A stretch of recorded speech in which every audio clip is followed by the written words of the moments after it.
Welcome back to our channel on series of videos on new 7 tools.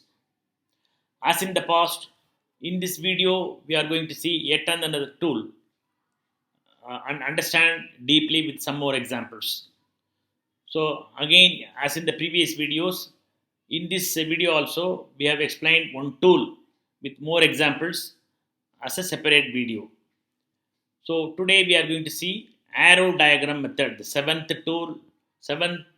new 7 tools, arrow diagram method. Let us recall our learning on arrow diagram. An arrow diagram is defined as a process diagramming tool used to determine optimal sequence of events. So what are all the activities leading to a project? So all those things are all connected by nodes and events and their interconnectivity. It is used for scheduling and to determine the critical path through the nodes. So there will be various activities in a project, and there will be some paths which are all critical. So we will be able to identify the critical path in this diagram. This method shows the required order of tasks. So in a project, what order we have to do various tasks in a project or process. The best schedule for the entire project also can be seen, and potential scheduling and resource problems and their solutions also can be understood by this method. The arrow diagram lets you calculate the critical path of the project, the flow of critical steps where delays can affect the timing of the entire project. So it can also point out if you delay in these activities, it will delay the project. And where addition of resources can speed up the project also can be seen using the arrow diagram. Let us understand the structure of the arrow diagram. As explained before, arrow diagram is used for scheduling activities in a project plan. So these figures show a typical arrow diagram. Preceding and succeeding relationship between activities are represented by circles. So this is one activity, this is a succeeding activity, this is the preceding activity. These are all separated by arrows, and events are marked by circles, and they are all connected one or more by arrows. The length of the arrow may be used to represent the duration of the relevant activity. So we can represent the duration activity by making appropriate arrow length. Arrow diagram only shows the finish to start relationship, meaning that each activity is completed before the successor activity starts. For example, this activity has to be completed, this activity has to be completed, then only this activity can be done. Let us understand the arrow diagram deeply with the examples. In the example of arrow diagram shown here, there are nodes connected by an arrow. So these two nodes are connected by an arrow. The numbers enclosed within brackets after each activity is the time duration. So this is the time duration. For example, activity A 10, activity B 8. It may be days or weeks, whatever it may be, for completion of the activity. There are also some representation called dummy activities. Dummy activities are shown by dotted line. In the following example, the dummy line ensures that the activity G can start only after completion of activities A and B. So, only after completion of A and B, activity G can start. There are several paths exist in this arrow diagram from start to end. There are several paths. This is one path, this is another path, this is another path, like that. Total duration for completion of the sequence of activities from start to end is calculated by summing up the time of activities in each path. Let us find the number of paths and the duration of the project. For example, duration of the path through activities A, C, and D. A, C, and D. We have to add 10 plus 13 plus 6, totally 29. Duration of path through activities A, E, F. A, E, F. 10 plus 9 plus 10. 10 plus 9 plus 9, 29. Duration of path through activities B, C, B, G, H. B, G, H. 8 plus 11 plus 16, 35. Duration of path through activities A, G, and H. A, G, and H. 10 plus 11 plus 16, 37. So to complete the project, the longest path needs to be completed. Thus, the duration of the project is equal to 37 days. Let us understand some more examples of the arrow diagram. Like all the necessary tasks in the project or process, we have to list all the activities. One method is to write each task on top half of a card. You can take a card and on the top half of it, or a sticky note, you can write the task. Across the middle of the card, you can draw a horizontal arrow pointing right. That is one way. So here we are now writing the sequence of steps. So this is one sequence, this is another sequence. So these are all the various activities. Determine the correct sequence of the tasks. Do this by asking 3 questions for each task. Which task must happen before this one can begin? For example, if this has to be done, this has to be completed. Which task can be done at the same time as this one? So can we do this and this together? Which task should happen immediately after this one? So for example, this should be done immediately after this.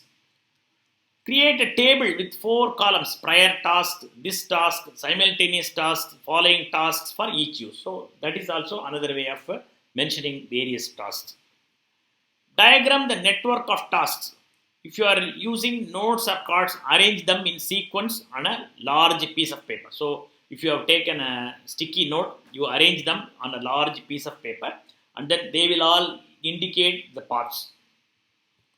For example, for this sequence 1, verify change order is the first activity, execute change is the second activity, verify success is the third activity, check inventory is the fourth activity.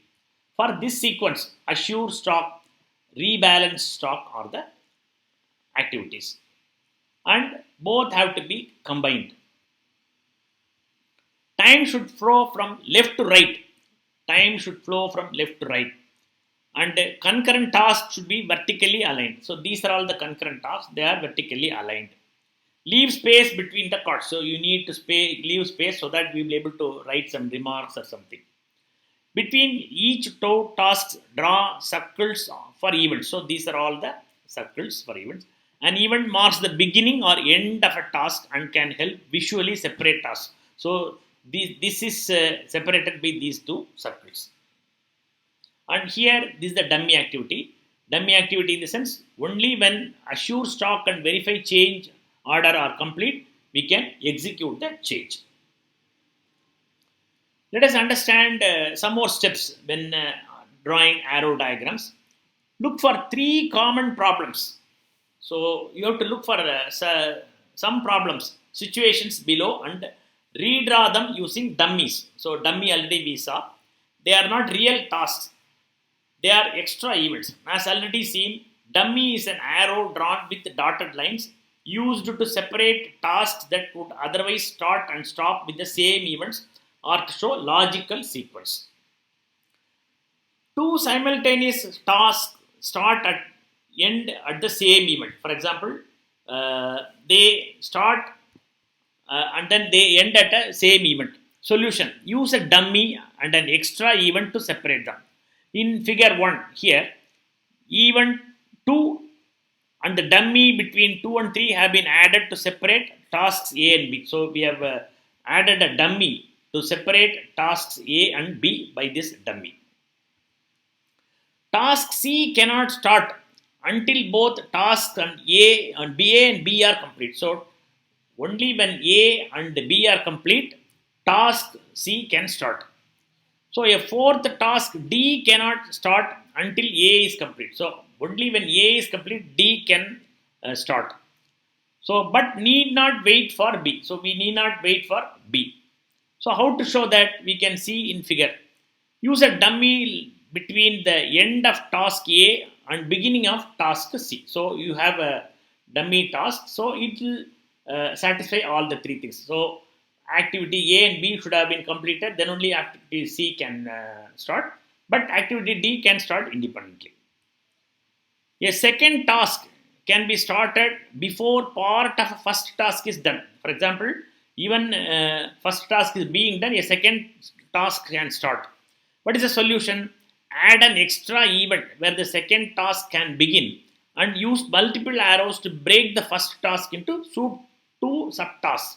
So either you can add one line or you can introduce an event and break activity into two portions, and you can start in the middle activity B. In figure 3, event 2 was added, splitting task A and into two parts. Okay, these are all the situations you should look for. Let us understand the steps when drawing arrow diagrams by an example. We already see critical path method, CPM, which is showing the critical path. So we have to determine the task times, the best estimate of the time that each task should require. So how much time each task has to be done. So use one measuring unit. You can either use hours, days, or weeks throughout, but it should be consistent. If you use days, every activity should be based on days. So write the time on each task's arrow. So you can either write the time on each task's arrow. Determine the critical path. Critical path is the longest path from the beginning to the end of the project. So whichever takes the longest time, that is a critical path. Mark the critical path with a heavy line or color. Calculate the length of the critical path, which is nothing but the sum of all the tasks times on the path. Calculate the earliest times each task can start and finish based on how long preceding tasks take. So we have to calculate several things. One is earliest time. These are called earliest start ES and earliest finish EF. So in the beginning, when we start, the ES will be 0, and we have to work forward calculating various ESs. Draw a square divided into 4 quadrants. You can take a square and make it into 4 quadrants. As in the adjoining figure, you can write ES on the top left box and EF on the top right for each task, like this. So ES, earliest start, earliest finish. Earliest start is the largest EF of the tasks leading into this one. Okay, earliest start is nothing but the largest, earliest finish of the task which is preceding. Earliest finish is nothing but earliest start plus task time. For example, here, this is ES is 0 and earliest finish is activity 12 duration. So 0 plus 12, 12. Okay, similarly, so this is the ES 12 and the duration is 19. So 12 plus 19, 31. Like that. Earliest finish is nothing but ES plus task time for this task. And we are writing it. Okay, let us see some more examples and let us try to understand this bottom. Here, this is the critical path. Why this is the critical path? This is taking the longest duration. Okay, this is the critical path. So when you add all the things, for example, this is 12 and then 12 plus 19, 31. 31 plus 12 is 43. 43 plus 10 is 53. 53 plus 12 is 65. So this is the critical path. Let us understand some more concepts about arrow diagrams. Calculate the latest times each task can start and finish without upsetting the project schedule based on how long later tasks will take. These are called the latest start and latest finish. How to calculate we are going to see. Start from the last task where the latest finish is the project deadline and work backwards. Write the LS in the lower left box and LF in the lower right box. So latest finish is the smallest LS of all the tasks immediately following this one. Latest start is LF minus time for this task. So let us see, we have already seen ES and EF, and here we are also going to understand some more examples of LS and LF. So in this case, 0 and 12. Now, when you go by this path, 12 plus 19, 31. 31 plus 7 is 38. Okay, and here 12 plus 19 is 31. 31 plus 12 is 43. So 43 plus 10 is 53. 53 plus 12 is 65. So we can work back in this case. So this task earliest start time is 43, whereas this activity C takes only 7. So what does it mean? The LS latest start of this activity can be 43 minus 7, 36. So ideally this task can still start on 36th day and it can still complete without affecting the schedule. So that is how we calculate ES, EF, LS and LF. So when we do LS and LF, we will be working back as mentioned here and we will be calculating. So in this case, it is following the sequence. So 0 to 12, 12 plus 19, 31, 31 plus 12, 43, 43 plus 10, 53, 53 plus 12, 65. So this is the critical path as mentioned in the previous diagram, previous slide. So this is not the critical path because there is an amount of flexibility is there in this task. Okay, because this task can earliest start by 31 or it can also start by latest 36 without still affecting the overall project schedule. So calculate slack times for each task and for the entire project. So there are two more concepts. One is slack time. The slack time, total slack time of a job could be postponed without delaying the project schedule. Okay, so total slack is nothing but LS minus EF, also LF minus EF. So what is the total slack here? LS minus ES is 0. Here also 12 minus 12 0. So in all the cases we calculate the total slack. So here total slack is 36 minus 31 5. 43 minus 38 is 5. So here TF is 0 because 43 minus 43. Here also TF is 0. Here also TF is 0. 53 minus 53, 65 minus 63. In this case, again, total slack is 12 minus 12 0. 31 minus 31 0. Here also TF is 0. So whenever the TF is 0, that is the critical path. Whereas here, the total slack is 5 days. That means the entire project can, in this activity, can be scheduled slightly later by 5 days without affecting the total project schedule. There is another concept called free slack. Free slack is the time the task could be postponed without affecting the early start of any job following it. So, what time it can start without affecting the succeeding activity. So free slack, what is the formula? The earliest ES of all the tasks immediately following this one. So here free slack FF is 5 again. So same way it is calculated. FF is 5. Okay. So TF and 5 FF are 5 in this case. In other words, this activity can be delayed by 5 days without affecting the total schedule, as well as this activity can be delayed by 5 days without affecting the next schedule. Okay. So how do we calculate? 43 minus 38 again 5. Okay. That is how FF is calculated.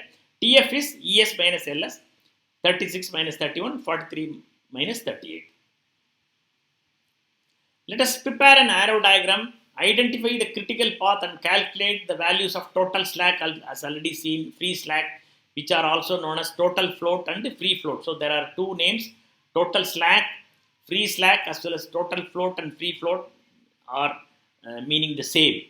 So these are all the activities. The list of all the activities shown here are activity P, Q, R, S, T, U, V, W. And what is the predecessor? So P is the first activity.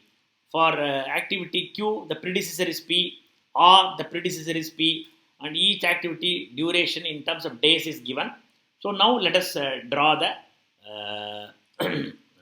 arrow diagram.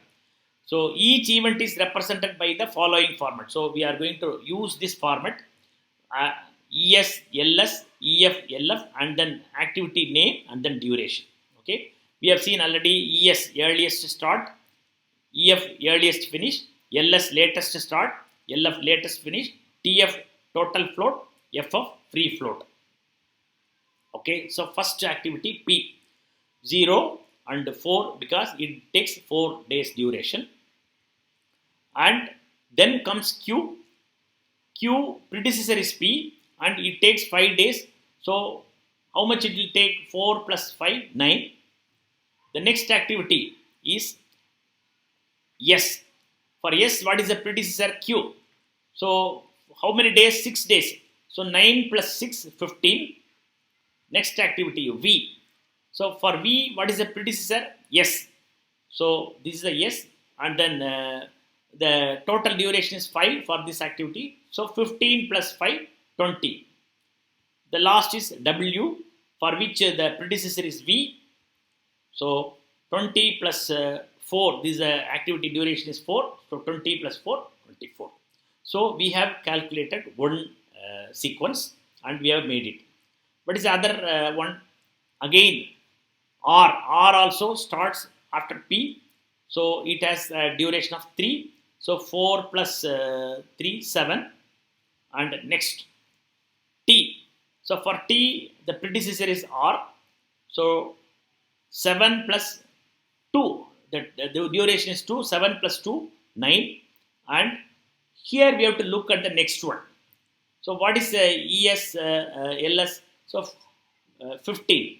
Okay. And so we have to work back. That means 15 minus 2, 13. So it can still start on 13th day and it can complete on the 15th day without affecting this. Okay. What is the next one? U. What is the predecessor for U? R. So R is the predecessor of U. So what is the duration of U? 3 days. So we will work back from here. This is the final. So 20. So 20 minus 3, 17. And by looking at it, so earliest start of U is 7. Latest start of U is 17, which has been worked back from this. So even if you start on the 17th day, you can complete U because it is having only 3 days and it will be able to make it up on for the last activity. Now, total flat already we have seen is the amount of time an activity can be delayed or extended without delaying the project finish date. So total amount formula for total float is LS minus ES or LF minus EF. So accordingly, we are working out the total float. So LS minus ES, LF minus EF all becomes 0 for this. And then here, in this case again 0. Here it is 13 minus 7 or 19 minus 5, 6. So here it is 17 minus 7, 10. 10, 20 minus 10, 10. Now, free float. Free float is the amount of time a scheduled activity can be delayed without delaying the early start of the successor or violating the schedule constraint. So the formula for free float is ES of successor minus EF of the current activity. So how do we calculate EF? Again, same thing.